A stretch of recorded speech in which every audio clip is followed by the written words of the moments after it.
Está no ar Gestão Pública em Debate, um programa do Curso Superior Tecnológico de Gestão Pública do Centro Universitário Internacional Uninter. Este programa tem o apoio cultural do Instituto Wilson Pickler e ele complementa a formação dos nossos alunos de gestão pública na modalidade à distância. O tema de hoje será o caráter essencial do transporte coletivo.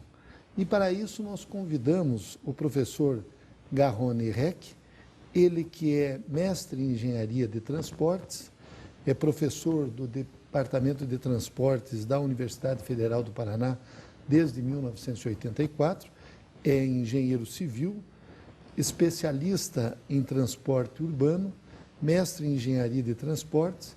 O professor Garrone Reck foi também diretor de operações da Urbanização Curitiba, a URBS, que é a companhia que administra o transporte coletivo na cidade de Curitiba. Também foi diretor técnico do Porto de Paranaguá, diretor de transportes metropolitano da Comec, que é a coordenação da região metropolitana de Curitiba, é diretor da Logitrans e consultor em planejamento de sistema de transportes em atividade. Professor Garrone, inicialmente eu quero agradecer a sua presença em Gestão Pública em Debate e gostaria de começar por um tema que hoje interessa praticamente todos os municípios que tenham mais de 20 mil habitantes, que é a lei que estabeleceu que todas essas cidades com mais de 20 mil habitantes tenham um plano de mobilidade urbana. Isso até 2015. Como a lei foi aprovada no início do ano, então nós temos este ano e o ano que vem para aprovarmos esta lei. Eu gostaria que o senhor falasse algumas das características desta lei e a importância dela para os deslocamentos dentro das cidades. Bom, muita satisfação, professor Bernardi. Em relação ao tema, que me sinto bastante à vontade, por ser a nossa lide diária e cotidiana, buscar soluções a problemas de mobilidade urbana, tanto no Brasil como em algumas cidades do exterior, onde já pudemos trabalhar. Eu diria o seguinte, que a notícia, o advento da nova lei de mobilidade, promulgada, sancionada agora no início de 2012, preenche uma lacuna importante. Por quê? Porque até então tínhamos no Brasil uma normativa do Ministério das Cidades que exigia planos diretores de mobilidade apenas para municípios com mais de 500 mil habitantes. Mas a realidade brasileira é que são centenas de municípios de pequeno e médio porte com problemas sérios de mobilidade e então a nova lei ela amplia a necessidade desse ordenamento, desse planejamento, dessa definição de diretrizes municipais para todos os municípios com mais de 20 mil habitantes. Então, efetivamente, agora estamos cobrindo, eu não precisaria quanto, mas certamente quase 1.000 municípios. 1.800 municípios no Brasil inteiro. Então, há muito trabalho a fazer e a lei da mobilidade urbana se preocupa agora com todos os modais, porque à medida que atende também, exige a elaboração dos planos para as cidades menores, abre possibilidade para se estudar também as formas alternativas de deslocamento nas pequenas e médias cidades. Então, nós temos pouca tradição no Brasil em ordenar e investir em infraestrutura para modais de transporte não motorizados. Aqueles até que são os mais sustentáveis, né? Desde o deslocamento a pé, que é um atributo natural do ser humano, a primeira forma de deslocamento, né, que deve ser incentivado até por aspectos relacionados à saúde, a necessidade de movimentar as pessoas. Só que para isso precisamos de vias seguras, de calçadas, né, de zonas, de calçadões nos centros urbanos que ampliem a mobilidade a pé, né, que é esse convívio importante que a sociedade urbana tem e deve preservar. Bom, num segundo estágio, nós temos também os modais não motorizados a duas rodas, que são as bicicletas, também os triciclos, soluções de transporte acessíveis ao indivíduo, de baixo custo, sustentáveis, saudáveis e que devem ser estimuladas. Então, a Lei da Mobilidade amplia agora o alcance dessas medidas também para todos os municípios. E, obviamente, que nesse aspecto, os modais não motorizados também são úteis para cidades maiores, como sistemas complementares de deslocamento. Ou seja, mesmo nas metrópoles, e a gente cada vez vê mais exemplos de soluções integradas de transporte público com transporte individual não motorizado, terminais de transporte, de metrô, de ônibus, com estacionamentos para bicicletas, ciclovias em profusão sendo construídas nas principais cidades do mundo, a destacar até Nova York, que construiu 500 quilômetros de ciclovias nos últimos anos e pretende investir muito mais. Londres também tem investido, as cidades europeias em geral têm, no modal bicicleta, um importante apoio, né, para ampliar a mobilidade urbana dessas cidades. Então, nesse aspecto, a lei amplia, então, e define claramente o que é prioritário dentre os modais de transporte, né? Os modais que devem ter a preferência do setor público nos investimentos. Então, essencialmente, no caso do transporte de pessoas, o privilégio do transporte coletivo em relação ao individual, né? No transporte individual, o não motorizado tem a prevalência sobre o motorizado. E nos meios de transporte coletivo, né, a preferência para os sistemas de transporte público em relação aos sistemas de transporte privado. Isso tudo, então, define um arcabouço legal que dá as condições essenciais e as diretrizes para municípios organizarem planos de mobilidade, tá, pensando numa sociedade mais sustentável a curto, médio e longo prazo, né? Nós sabemos que a solução do automóvel, que foi o grande advento, né, a tecnologia que dominou o século XX, quando se privilegiou fortemente o transporte individual em quase todas as cidades do mundo, tá, chegou a um esgotamento. Nós já não temos mais capacidade viária nas cidades para atender às demandas crescentes por transporte individual motorizado. Então, carros ocupam muito espaço. O problema dos carros não é só a circulação, que seria ótimo poder circular com um veículo próprio para onde se desejasse. Mas o problema é que o veículo exige um local para ficar depositado. Esse é o problema. Toda viagem de carro, ela exige, nas duas extremidades, um local para estacionamento. E esse espaço, nas grandes cidades, cada vez é mais raro, né? Esses 5x2, esses 10 metros quadrados que um carro ocupa estacionado, eles custam muito para as nossas cidades. Então, não há recurso para isso. Tanto que se ampliam soluções de estacionamentos enterrados, estacionamentos em edifícios, mas, de fato, atrair muitas viagens de automóvel para os nossos centros urbanos é gerar um problema. Tanto é verdade que as grandes cidades do mundo já têm começado a adotar políticas de restrição aos estacionamentos para evitar esse uso não sustentável do automóvel, privilegiando o transporte público e o transporte não motorizado. Então, professor Garrone, nesta semana, esta é a segunda vez que nós participamos de eventos juntos. Estivemos num evento na Câmara, numa audiência pública sobre mobilidade, e hoje o senhor está aqui dando uma entrevista para nós no curso de gestão pública. E as duas vezes eu fiquei sabendo que o senhor veio de táxi. O senhor dispensou literalmente o automóvel ou ainda o senhor usa? E para se deslocar dentro da cidade, o senhor prefere o táxi? A questão do táxi nas nossas cidades, né? Particularmente eu não uso táxi, normalmente uso automóvel. Na verdade, ajustei minha vida, né, a deslocamentos que não são conflitivos com os congestionamentos. Mas isso é uma situação muito particular. De qualquer maneira, em tempos idos aí, cheguei a ter 2 até 3 carros em casa. E recentemente ficamos apenas com um carro, eu e minha esposa, compartilhando esse uso com tranquilidade. Nos últimos dias, devido a um acidente, ficamos com o único carro na oficina. E então, quero aproveitar e comentar a importância do papel do táxi nas nossas cidades.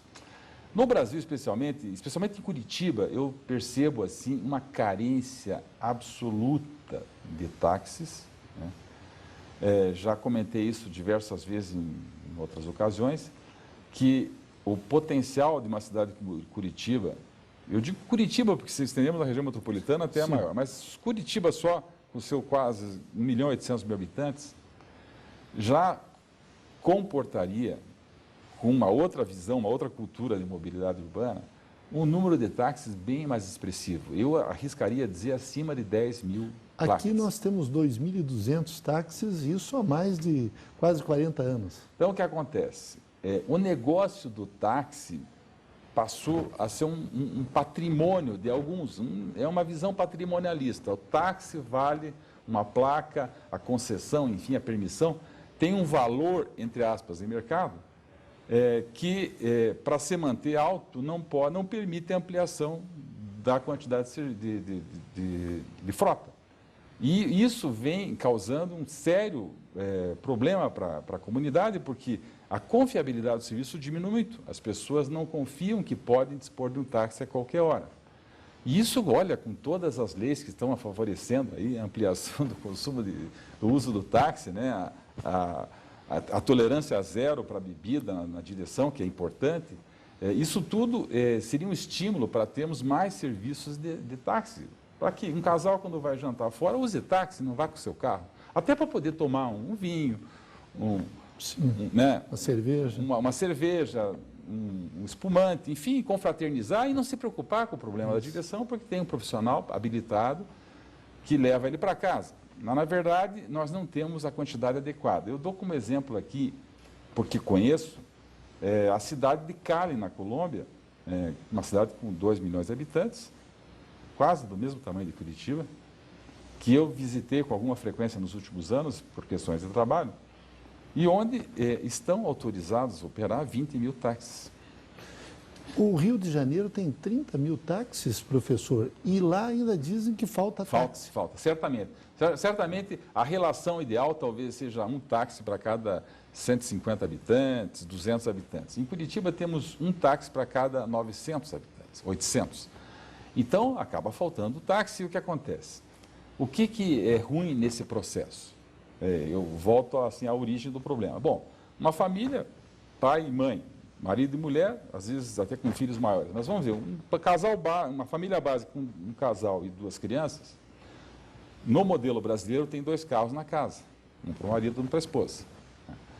Muitas vezes, o uso de um dos veículos é muito restrito. Alguém vai para o trabalho e fica com o carro parado o dia inteiro, volta e faz 10, 15 quilômetros por dia. No final do ano, são 3, 4 mil quilômetros. E o custo de capital, os tributos, o seguro, o estacionamento. Aliás, começando até pela própria solução domiciliar. O indivíduo vai comprar um apartamento, precisa de 2 vagas. Ora, a segunda vaga custa 20 a 25 metros quadrados de área construída. Isso, nos preços de mercado, significa 40, 50, até 60 mil reais a mais para um apartamento de classe média. Então, vejam bem, essa família acaba sacrificando menos espaço para o convívio para ter uma segunda vaga na garagem. Infelizmente, é o que acontece. Ou seja, limita até a qualidade de vida para ter mais um espaço para o automóvel. Esse automóvel, às vezes, é subutilizado, né? Poderia ter um veículo até de mais conforto, de melhor gabarito, em vez de 2, e só pagar um seguro, só pagar um IPVA, só pagar uma vaga, só comprar uma vaga de garagem, né? Porque os consumos de um segundo veículo com os custos fixos superem muito o uso eventual do táxi. Tanto que o jornal Folha de São Paulo recentemente publicou um simulador de custo do táxi e a eficácia de um segundo carro na casa. Então eles mostram lá, se você roda menos de que 15 quilômetros, menos de 20 quilômetros, dependendo do carro que você vai comprar, é mais barato usar o táxi. Então, estamos perdendo tempo, porque são mais carros nas ruas, mais vagas para estacionar, o que acaba sendo um problema, quando o táxi não tem esse problema. O táxi não tem que estacionar, ele está em circulação, ele resolve um problema e um táxi pode fazer por dia 20, 30, até 40 viagens de pessoas que podem dispensar o automóvel. Professor Garrone, o senhor como engenheiro na área de transportes, como é que o senhor vê toda esta política do governo federal de incentivo às montadoras para que elas possam vender mais? Isso tem aumentado, principalmente nas grandes cidades, o número de automóveis e os problemas. O senhor citou essa questão dos congestionamentos. Outro dia, eu cheguei à conclusão, eu estava num congestionamento, de que o responsável pelo congestionamento sou eu. Porque se eu estou lá é porque eu estou ajudando a congestionar as ruas da cidade. É exatamente esse o raciocínio que devemos fazer. Tá? O congestionamento existe também porque nós estamos lá. Se nós evitarmos de estar no congestionamento, nós começamos a trabalhar para um ciclo virtuoso de descongestionar as cidades. Né? Enquanto que, se de uma forma egoísta eu quiser sempre com o meu carro, nem todos poderão passar. E o efeito é acumulativo.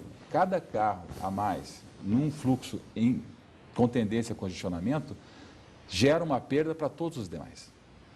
É uma coisa incrível. Então, a externalidade, esse custo, né, gerado pelo congestionamento, o efeito chamado externalidade é justamente esse. A cada novo veículo que entre num fluxo tendendo ao congestionamento, ele piora as condições, reduz a velocidade, aumenta o tempo de viagem, contamina mais o ambiente e traz a insatisfação a todos os envolvidos. Quando, na verdade, se enxugarmos, né, o fluxo e transferirmos, às vezes até uma prioridade, uma faixa exclusiva para ônibus e uma faixa a menos para os carros. Esse efeito comparativo é definitivo. A faixa exclusiva para os ônibus vai fluir, porque vai estar adimensionada para a demanda do ônibus. Cada ônibus leva 50, 60, 80, até 100 pessoas, dependendo do tamanho do ônibus, e em uma faixa de ônibus eu consigo movimentar com tranquilidade 60, 80, 100 frequências horárias. Então, uma faixa de ônibus pode levar, numa hora, 5, 6 mil pessoas. E uma faixa de automóvel não leva mais do que 1.500 usuários. Agora, professor Garrone, a pergunta que se faz, nós sabemos que o transporte coletivo é, digamos assim, a solução. Mas também as pessoas optam pelo transporte coletivo quando elas têm segurança, conforto, a tarifa seja acessível. Como é que nós podemos resolver esse problema nas nossas grandes cidades?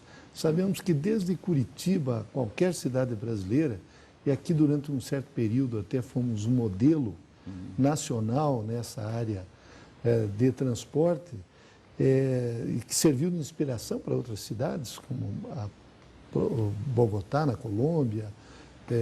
Outro dia eu vi uma reportagem na Cidade do México, Santiago, no Chile. Como é que nós podemos oferecer essas condições ao usuário para que ele troque do transporte individual, ou seja, o seu automóvel, pelo ônibus, com frequência, segurança, qualidade? Bom, tem um dito famoso nesse círculo dos estudiosos da mobilidade, uma frase emblemática que diz o seguinte, se não me engano ela foi expressada pela primeira vez pelo prefeito Henrique Peñalosa, de Bogotá, o que implantou o sistema Transmilenio. Peñalosa diz assim, cidade evoluída não é a cidade em que os pobres andam de carro, mas sim a cidade em que os ricos andam de ônibus. Exatamente. Bom, é profunda, né? Se você analisar bem, o que nós precisamos é isso. Nós precisamos, não é tirar o carro dos pobres, porque os pobres, graças a Deus, nesse país, estão ascendendo a classes sociais mais elevadas, estão adquirindo bens de consumo, estão se integrando a uma sociedade moderna com acesso a bens importantes para a vida das pessoas. Mas o uso desses bens é que deve ser comedido para evitar uma externalidade maior, ou seja, um custo maior para todos, que é o uso racional do automóvel. Todas as famílias vão ter automóveis, se as que não têm, mas a tendência é que tenham. E é importante, porque a família se reúne, vai fazer um passeio, vai fazer uma viagem, vai a um evento, Nos horários que não há problema nenhum, o carro é um grande instrumento para a realização da vida das pessoas. E também para as emergências, para levar algum filho ao hospital, para levar a esposa ao médico. Situações em que eu fazia as compras do supermercado, o carro acaba sendo muito útil. Mas esse uso do carro não vai congestionar as vias e não é o problema. Então, voltando à questão, nós precisamos estimular o transporte público. Então, até complementando a resposta da questão anterior, em vez do governo fazer renúncia fiscal para vender mais automóveis, porque é isso, é uma renúncia fiscal, ele deixa de cobrar um pouco do imposto para facilitar a vida. Certamente estão se economizando alguns empregos, se garantindo alguns empregos numa indústria que às vezes não está nem aqui, está muito longe daqui, né? Às vezes até está no exterior essa indústria, que preservou os empregos. Os empregos não estão necessariamente sendo preservados no Brasil. Mesmo porque, desculpe a interrupção, as peças, elas são fabricadas no mundo todo e a montagem... Então, uma grande, eu até vou exagerar, eu acho que é uma grande tolice insistir nessa política fiscal de isenções ou de renúncia fiscal para favorecer uma indústria, um setor, porque isso vai resolver o problema da inflação e do equilíbrio das contas do governo. Eu acho que não. O que seria mais eficiente? Em vez do governo aplicar X milhões de reais para a indústria automobilística, que está super bem remunerada, lucrativa, né? O Brasil é o país que dá mais lucro para a indústria automobilística, o governo podia usar esse mesmo recurso para desonerar tarifa de ônibus, por exemplo, para dar um subsídio positivo na direção de uma sociedade mais eficiente. Então, eu fiz recentemente uma avaliação para o Instituto de Engenharia, para o Jornal do Instituto de Engenharia, uma matéria sobre a isenção, a redução do IPI para os automóveis, o impacto que ela causou em Curitiba. E o curioso, eu não tenho análise aqui, mas lembro assim, de alguns dados, é que Curitiba é uma cidade que adquire em torno de 90 mil veículos novos por ano. Né? Então, a média é em torno de 90 a 100 mil carros novos por ano em Curitiba. Muito mais do que o número de pessoas que nascem aqui na cidade. Exatamente, isso já foi até levantado também, uma questão relevante. Então, esses 90 mil carros, com a redução do IPI, geraram para os cofres do governo federal uma perda de uma renúncia fiscal de aproximadamente 180 milhões de reais ano. Esses 180 milhões de reais ano, se fossem aplicados em transporte público, só em desoneração fiscal ou um subsídio direto aos usuários, geraria uma redução de tarifas de uns 15 centavos, até 20 centavos. Ou seja, de imediato, o governo é como se ele colocasse 20 centavos para cada usuário a menos de gasto.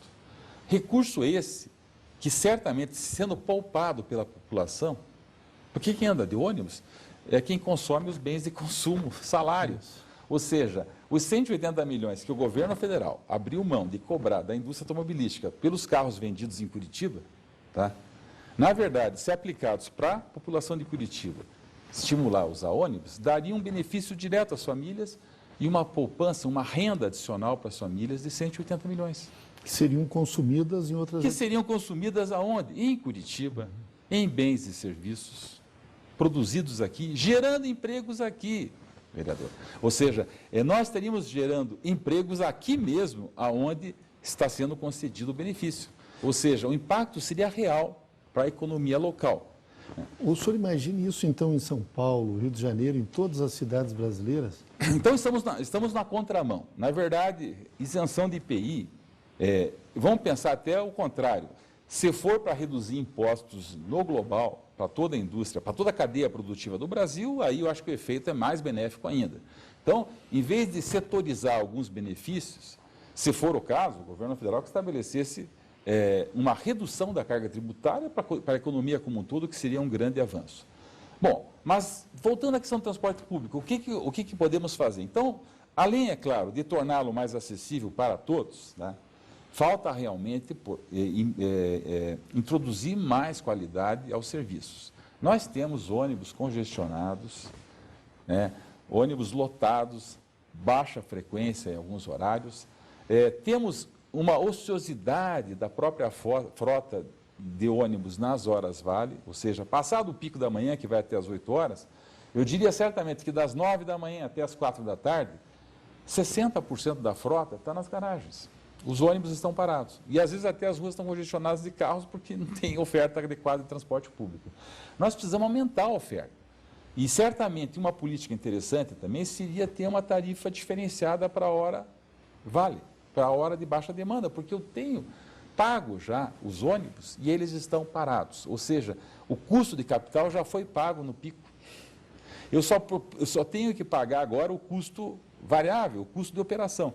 Então, como a gente estima que o custo de capital é em torno de 20%, certamente, fora do pico, a tarifa, sendo reduzida em até uns 20% do valor, ela certamente atrairia mais usuários.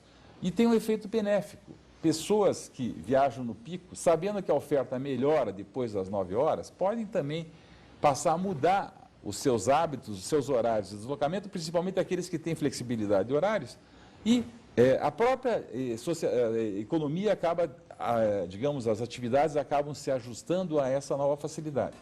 Há exemplos no Brasil dessa política que chama-se você fazer política de tarifa a custo marginal, ou seja, fora do pico o custo é menor e eu então ajusto o valor do serviço a isso.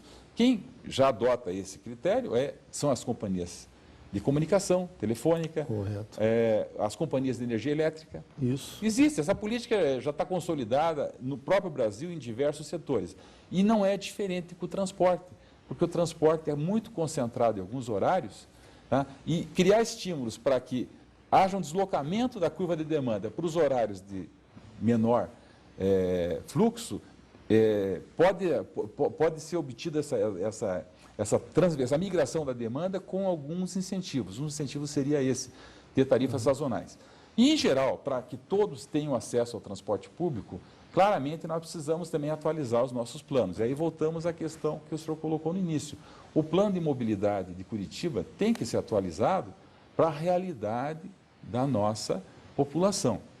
Ou seja, nós precisamos melhorar o serviço para quem já anda de ônibus, fazer os estudos competentes, a pesquisa origem e destino, para redimensionar ofertas e criar novos serviços aonde a demanda realmente é atendida. Por quê? Porque nós temos uma rede integrada, e a rede integrada tem um benefício, mas também acaba confinando as soluções a uma engrenagem de integrações pré-determinada. Com o tempo, os deslocamentos vão mudando, as pessoas vão mudando de local de emprego, local de trabalho, os bairros vão mudando o uso do solo vai alterando-se nos bairros e o sistema de transporte continuou com a mesma estrutura de 30, 40 anos atrás. Então, Curitiba evoluiu nos últimos anos, as atividades têm mudado a sua localização e é necessário, efetivamente, fazer uma avaliação da espacialidade da demanda, fazer os estudos adequados de mobilidade urbana para que o plano que venha a ser desenvolvido contemple a real necessidade de deslocamento, não só dos que hoje usam o transporte público, como também aqueles que usam transporte individual, transporte motorizado e que podem ser atraídos para novos sistemas de transporte público. Professor Garrone, uma última pergunta neste bloco, nós continuaremos no bloco seguinte, dialogando com o senhor sobre o transporte coletivo, o caráter essencial do transporte coletivo. Eu gostaria que o senhor, aqui no Brasil, nós já temos exemplos de cidades que têm uma tarifa diferenciada fora do horário de pico, ou seja, aqueles horários onde a demanda é menor? Temos. As experiências não são tão ricas como poderiam ser, mas, pessoalmente, eu conheço duas cidades nesse estado do Paraná, que são Londrina e Maringá, em que mais por conta dos próprios operadores, né, ofereceram tarifas reduzidas, eu acho que em torno de 10% mais em conta, na hora vale, depois do pico. Então, entre 9 da manhã, não sei se das 9 às 15, das 9 às 16, a tarifa é reduzida. E isso também estimula com que a população se desloque nesses horários, já que no final de um certo período ali, 10 tarifas ganha uma. Não, exatamente. Muitas pessoas, os benefícios é como os planos de fidelização. Nós temos nas companhias aéreas, em outros serviços já planos do gênero. O transporte público poderia oferecer isso àqueles que escolhem horários mais adequados para viajar, ganharem bonificações, viagens grátis, como se diz. Correto. Nós estamos entrevistando o professor Garrone Reck, ele que é mestre em engenharia de transportes, e o tema é o caráter essencial do transporte coletivo. Aliás, o artigo 30 da Constituição diz que, inciso 5º, diz que o transporte coletivo é um dos serviços públicos municipais e ele tem caráter essencial. Nós voltamos a seguir, fique conosco. Obrigado. Educar é fazer sonhar, é acreditar no valor das pessoas, ampliando seus horizontes. Educar é realizar. Com a missão de criar oportunidades que transformam a vida de quem precisa, o Instituto Wilson Pickler de Responsabilidade Social faz a diferença para muitas pessoas. Oferece cursos de graduação e pós-graduação à distância, em parceria com o Grupo Uninter, e cursos livres de capacitação. Além disso, possui projetos de geração de renda para comunidades carentes. Instituto Wilson Pickler de Responsabilidade Social, acreditando no valor das pessoas através da educação. Retornamos com Gestão Pública em Debate, um programa do Curso Superior Tecnológico de Gestão Pública do Centro Universitário Internacional Uninter. Este programa ele complementa a formação dos nossos alunos de gestão pública na modalidade à distância. Ele tem o apoio cultural do Instituto Professor Wilson Pickler. Hoje nós estamos debatendo o caráter essencial do transporte coletivo e para isso nós convidamos o professor Garrone Reck, ele que é mestre em engenharia de transportes, é professor do Departamento de Transportes da Universidade Federal do Paraná. Professor Garrone, eu gostaria que o senhor abordasse a questão relacionada à bicicleta. Nós sabemos que há um movimento, não apenas aqui no Brasil, mas um movimento mundial voltado para as bicicletas. Mas com todos esses carros que nós temos nas cidades, diariamente nós vemos pessoas sendo atropeladas e, inclusive, a falta, digamos assim, de respeito que se tem com o ciclista. Que soluções nós teríamos para mudar essa concepção e esse conceito? A bicicleta, como meio de transporte, cumpre um papel importante, é um modo, obviamente, sustentável, por não consumir nenhum combustível fóssil. As bicicletas elétricas que existem são alimentadas a energia elétrica, então, diretamente não há, assim, nenhuma propagação de contaminação no ar pelo uso dessa bicicleta. É certo que a capacidade de um sistema por bicicletas, ela tem limitações. De uma certa forma, os estudos mostram que uma faixa dedicada a bicicletas tem a mesma capacidade que uma faixa para automóveis. Mas isso já é ótimo, porque se em vez de automóveis, numa faixa de tráfego, nós tivermos bicicletas, nós vamos estar economizando energia, vamos estar reduzindo a contaminação do ar, vamos estar resolvendo melhor o problema dos estacionamentos, porque as bicicletas são mais fáceis de se estacionar, tem mais flexibilidade para isso, as pessoas podem até levar para dentro do escritório, já vi muito disso. Então não é um problema onde deixar a bicicleta. E é bom para a saúde das pessoas, porque 5 km de bicicleta é um exercício que qualquer cardiologista recomenda para o seu paciente. Correto. Ou seja, manter uma vida saudável é melhor ainda com o uso desse modal. Agora, é certo que nas nossas cidades, a violência do trânsito é um risco que temos que considerar. Então, é essencial que, primeiro, você faça um grande esforço para introduzir a cultura do transporte não motorizado, do uso da bicicleta, um processo educacional, que a gente até já vê em Curitiba algumas iniciativas, entidades, grupos de cicloativistas vêm trabalhando para introduzir essa nova cultura, para educar a população. São manifestações voluntárias, espontâneas, que vêm trazendo benefícios, vão identificando pontos críticos para os ciclistas. E a Prefeitura acaba se sensibilizando e encontrar soluções de engenharia de trânsito para equacionar esses pontos críticos e dar segurança ao usuário. Mas é essencial ainda ampliar realmente as faixas, as ciclofaixas pela cidade, tem que ser ampliadas numa quantidade muito mais expressiva que nós temos hoje. E para isso, aí associado a essa mudança de comportamento, essa mudança de cultura, a ação objetiva da Prefeitura pode ser, em alguns casos, substituir a faixa de veículos estacionados, de estacionamento, por uma faixa de pedestres, de ciclistas, né? E eventualmente também ampliando até as calçadas. Isso já vem acontecendo em muitas cidades, como eu falei, as cidades sustentáveis, as cidades que estão se modernizando no mundo, estão fazendo isso, estão ampliando calçadas, estão substituindo faixas de estacionamento por ciclofaixas, né, para dar segurança ao usuário da bicicleta. Isso é um estímulo. E eu entendo também o seguinte, pessoas que foram acostumadas a andar de carro, com a sua individualidade, têm alguma dificuldade em usar um sistema de transporte público com um grande volume de pessoas no mesmo veículo. São coisas que acontecem. Eu acredito que a bicicleta dá essa mesma liberdade que o indivíduo tem de andar no seu carro, só que ele vai andar num veículo totalmente sustentável e que, se houver segurança, se houver a destinação de vias adequadas, ele é seguro e é saudável.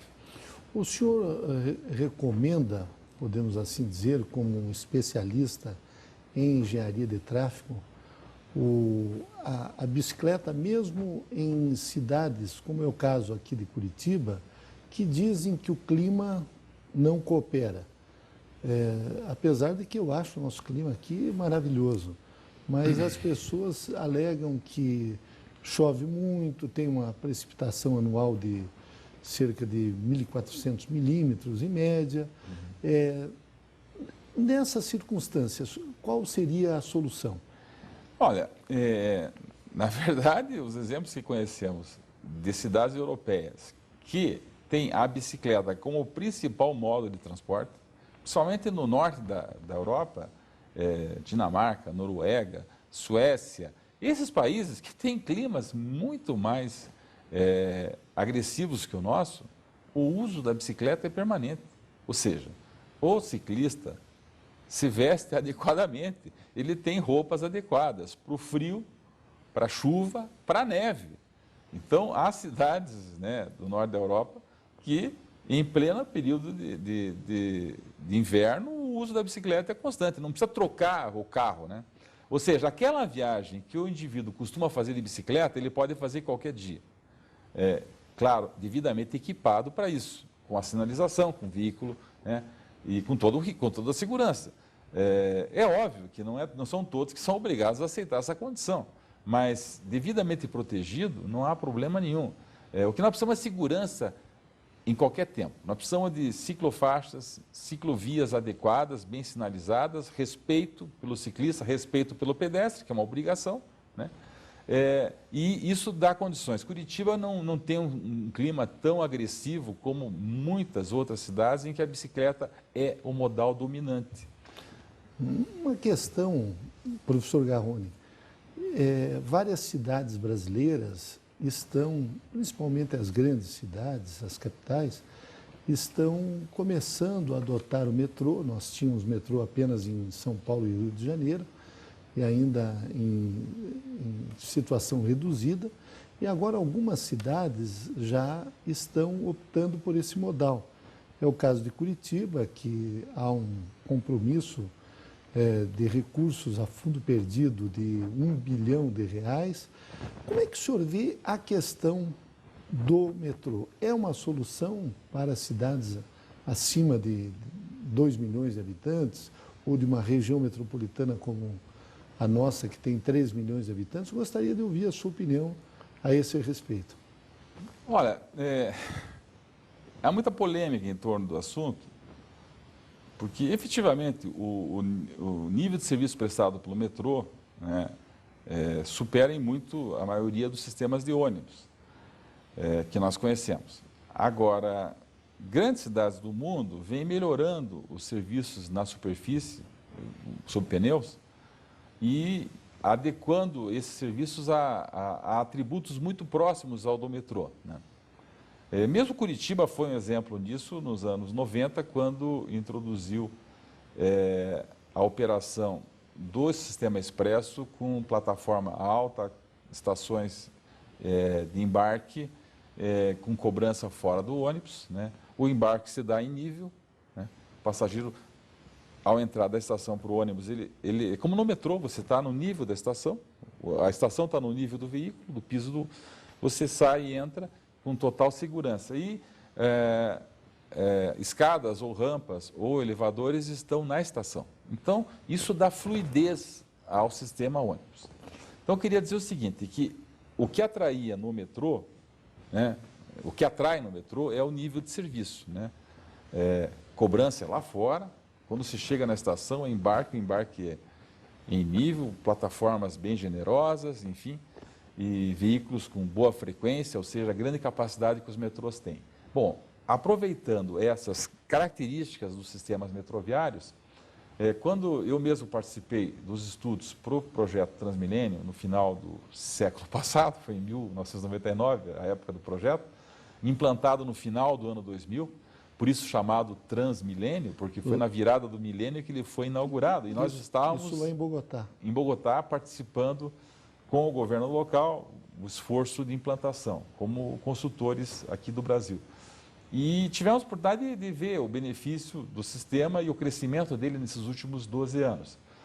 Então, hoje a gente tem a segurança de dizer o seguinte, tão bom quanto o metrô, já temos solução para sistemas de alta capacidade, porque imagine, professor, o metrô nas grandes cidades, quando chega a ter uma demanda expressiva, ele consegue transportar por hora, nos pontos críticos, deslocar em torno de 60 mil pessoas por hora. Isso é uma capacidade fantástica, realmente, e isso é possível que os metrôs, o metrô de São Paulo alcance esses níveis.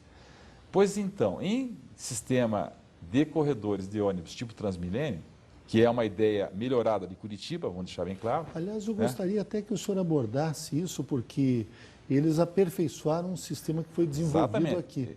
O modelo inicial de Transmilênio foi vir em Curitiba. Eles adotaram um ônibus vermelho, inclusive, porque o prefeito Penhalosa gostou da cor ser mais chocante assim e se identificar mais claramente na paisagem urbana, né? E ele, a partir daqui, com uma equipe multinacional de consultores que envolveu brasileiros, como eu, alguns ingleses, consultores de outros países, do Chile também, se fez um projeto, né, que considerou todas as peculiaridades do que tínhamos em Curitiba, mas pensando numa capacidade maior, né, ampliando a capacidade. Por isso o Transmilênio é um sistema que os corredores têm 2 faixas por sentido para permitir a ultrapassagem e o funcionamento simultâneo de linhas diretas com linhas que param em todos os pontos. Então, há vários serviços expressos fazendo conexões diretas dos pontos de maior demanda para outros de maior atração, né? E o serviço parador atendendo porta a porta cada estação. Isso dá uma dinâmica para o serviço e a capacidade de ultrapassar e não precisar parar em todas as estações dá uma fluidez fantástica. Por isso que em Transmilênio se alcançou há pouco mais de 2 ou 3 anos o volume de 45 mil passageiros por hora. Nos horários de pico. Nos horários de pico. Então, nos trechos mais carregados do Transmilênio, já alcançamos volumes de 45 mil passageiros por hora em ônibus. Ou seja, biarticulado, triarticulado? Não, os ônibus, das primeiras 2 fases do projeto Transmilênio, foram usados ônibus articulados, inclusive fabricados muitos em Curitiba, aqui na planta local, mas como de outras marcas fabricadas em outros locais do mundo. E mais recentemente, para aumentar a capacidade de algumas linhas, foram introduzidos biarticulados. Então, hoje, predominam em Bogotá ônibus articulados para 160 passageiros, na capacidade máxima, e já há uma frota que vai crescer gradativamente, e de ônibus maiores, ônibus biarticulados para 250 passageiros. Então, isso já existe, funciona e funciona bem. Então, eu queria dizer o seguinte, nós não somos contra o metrô, até porque é uma solução que tem que ser considerada, com certeza. A grande verdade é o seguinte, a maior parte dos metrôs do mundo teve as suas linhas construídas no século passado. Lá, tem metrô funcionando que as primeiras linhas foram construídas no século XIX, que são os metrôs de Londres. Então, na verdade... por Maria Fumaça, hein? Essas cidades começaram a resolver o problema porque na época não tinha automóvel também. Sim. Nós temos que considerar isso aí. Não existia automóvel, né? E havia demandas expressivas e a solução férrea foi natural. Quando as cidades começaram a se adensar, eles enterraram as vias, né? Mas uma época que o custo da terra era diferente. Hoje em dia, para São Paulo, Rio, Curitiba, qualquer cidade fazer um metrô, as intervenções são pesadíssimas. E aí eu quero lembrar o seguinte, a questão a ser discutida claramente é a seguinte, Curitiba, como exemplo, fez um adequado estudo de viabilidade técnica, econômica e ambiental para instalar o metrô. Aliás, agora é exigido até o estudo de impacto de vizinhança. Então, isso é uma coisa séria. Eu sei que tem um bom projeto executivo que foi desenvolvido por empresas competentes, não é esse o caso. A questão é a seguinte, prévio ao estudo do projeto, porque fazer o projeto do metrô é porque já tinha se tomado a decisão de fazer o metrô. A questão que você coloca é a seguinte, há um estudo sério, com base científica, com um estudo de demanda, que justifique essa solução. Eu e outros colegas, não só da academia, como do setor de consultoria, temos essa dúvida, né? E acho que isso é crucial para o processo seguir adiante. Por que a preocupação com isso? Pelo seguinte, o orçamento que foi apresentado para Curitiba diz que o metrô vai custar 2,3 bilhões de reais. Isso para um trecho de 14 quilômetros. Bom, nessa mesma semana saiu a notícia que Porto Alegre está pedindo uma nova consulta de preços. Por quê? Porque o prefeito José Fortunati, quando fez a primeira consulta aos interessados, a primeira manifestação de interesses, recebeu como proposta para o metrô de Porto Alegre, que é um pouco maior que o nosso, acho que 17 ou 20 quilômetros, que estava orçado em 3 bilhões, o orçamento apresentado foi de 9. Então, nós temos que ter clareza do seguinte, o recurso que foi prometido pelo governo federal, a fundo perdido, é de 1 bilhão para Curitiba, 1 bilhão para Porto Alegre. Então, o prefeito Fortunati de Porto Alegre disse, olha, com 1 bilhão do governo federal não dá para assumir um compromisso de 9. Da onde vem o recurso? Da tarifa? Não, a tarifa não vai suportar isso aí. Então, se solicitou em Porto Alegre já uma revisão do projeto para que faça-se uma nova consulta para ver se o preço cai no mundo real. A dúvida que eu tenho também, independente de ser viável ou não o metrô em Curitiba, esse orçamento que temos aí é suficiente?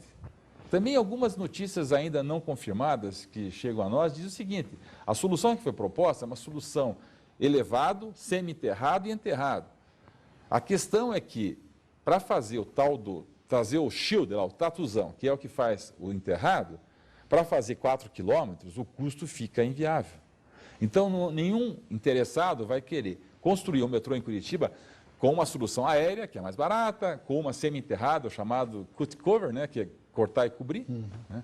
E depois o trecho ali do Água Verde para cá, porque tem que passar por baixo do rio Água Verde, esse trecho é enterrado, a 30, 40 metros, não sei qual a profundidade, mas ele tem que ser enterrado. E aí você precisa do tatuzão. Né? E ele tem um custo fixo.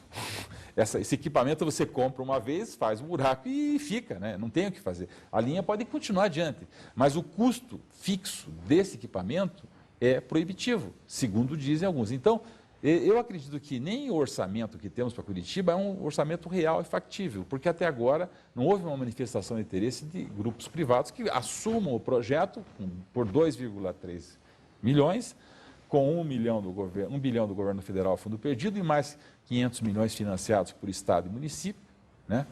E o restante pela iniciativa privada. A conta não vai fechar, alguém vai achar uma diferença grande, e essa diferença vai ser coberta por quem?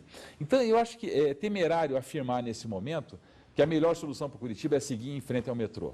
Agora, eu digo, professor, com toda a segurança, esse recurso do governo federal, se ele não é carimbado, se esse 1 bilhão que está prometido para a mobilidade em Curitiba, para uma solução de transporte de massa, se esse recurso for aplicado para uma solução em superfície, usando a nossa experiência de Curitiba, usando a experiência que colombianos e outros irmãos latino-americanos já aproveitaram em seus países, aprendendo conosco, nós podemos dar uma solução em superfície, talvez sobre pneus, eventualmente até estudar um VLT, mas fundamentalmente fazermos um estudo de viabilidade técnica, econômica, ambiental e de vizinhança, como o senhor mesmo já levantou que é necessário, para avaliar a melhor solução.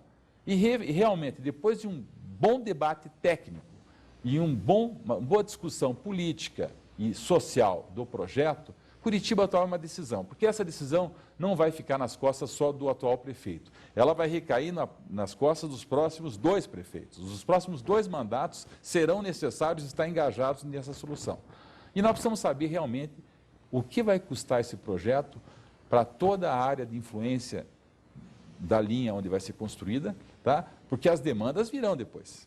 Comerciantes em quebra, negócios parados, congestionamentos, isso tudo tem um impacto, tem que ser avaliado, né?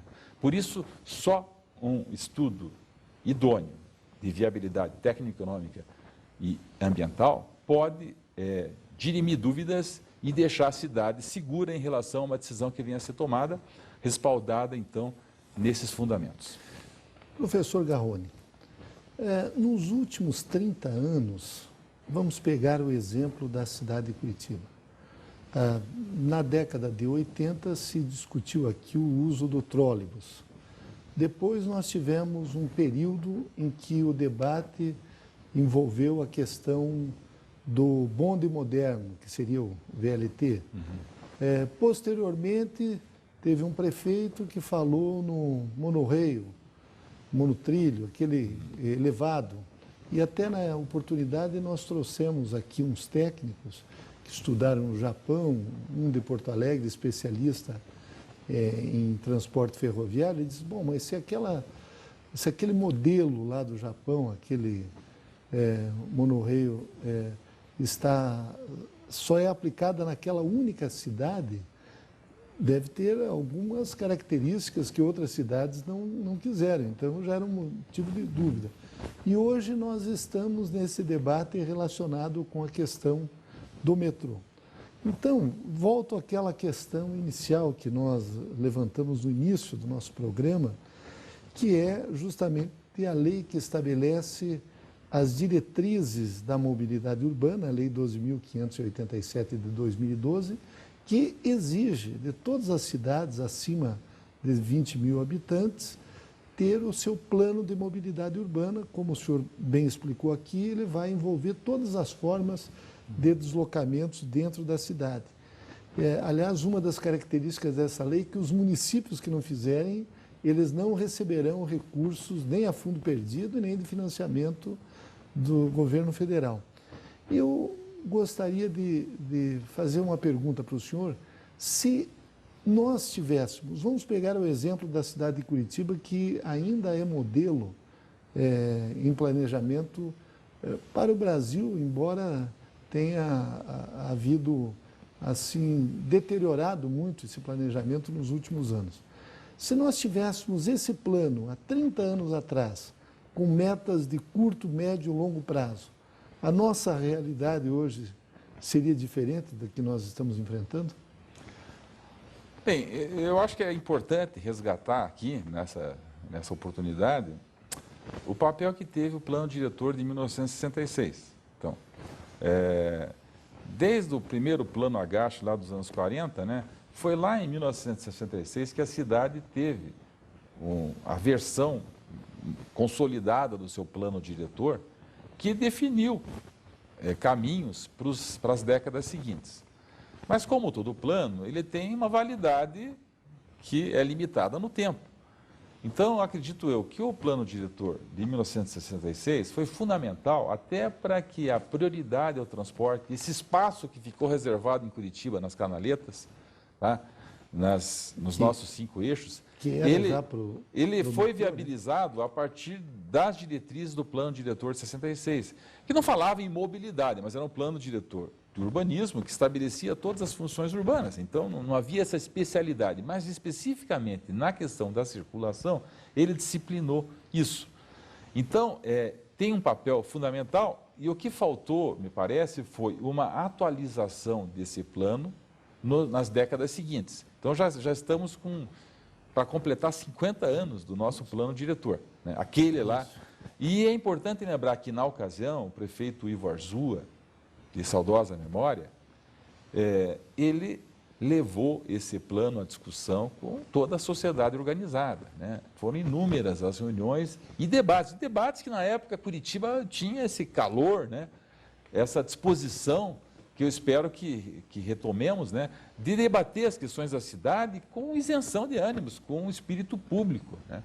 Então, as entidades representativas de diversas categorias sociais e profissionais foram ouvidas, né? Eu cito aqui minimamente a Associação Comercial, Instituto de Engenharia, a Ordem de Advogados, e eu acho que hoje, ampliando para essa rede de associações de moradores, clubes de bairro, sindicatos, nós podemos ter uma massa crítica bastante densa para a discussão do futuro plano. Só que, é claro, ao município e a região metropolitana, que também está envolvida na questão, acho que é fundamental, sim, ter estudos básicos que orientem esse processo, porque o plano em si, quem faz é a cidade mesmo, né? São os seus órgãos que promovem as audiências e as discussões, mas os estudos que fundamentam as propostas, eles têm que ser realizados, ou pelos institutos públicos, ou por empresas privadas que venham a ser chamadas para isso. Então, por exemplo, uma boa pesquisa origem e destino, domiciliar, para levantar todas as demandas das diversas modalidades de transporte, para fazer as projeções de demanda futura, para modelar cenários alternativos, porque hoje em dia é um recurso muito importante em termos de softwares de planejamento que vislumbram situações alternativas do futuro sem precisar chegar no futuro. Antes, no presente, nós já podemos redimensionar esses 20 e 30 anos para frente. Então, para pensar Curitiba de 2030, de 2040, tá, temos que começar a trabalhar agora. E a oportunidade está aí. O Plano Diretor de Mobilidade Urbana deve ser desenvolvido pelo município até o final do ano que vem.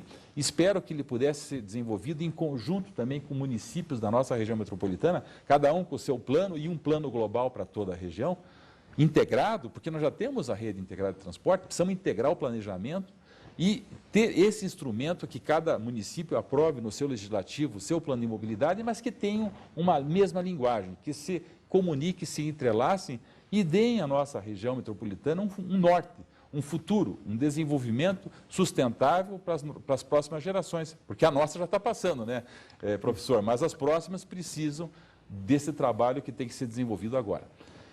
Então, nós entrevistamos o professor Garrone Heck, ele que é mestre em Engenharia de Transportes, professor do Departamento de Transportes da Universidade Federal do Paraná, e o tema de hoje foi o caráter essencial do transporte coletivo. Professor Garrone, eu quero agradecer muito a sua presença neste programa e eu não tenho dúvidas de que o senhor contribuiu na formação dos nossos alunos. Muito obrigado.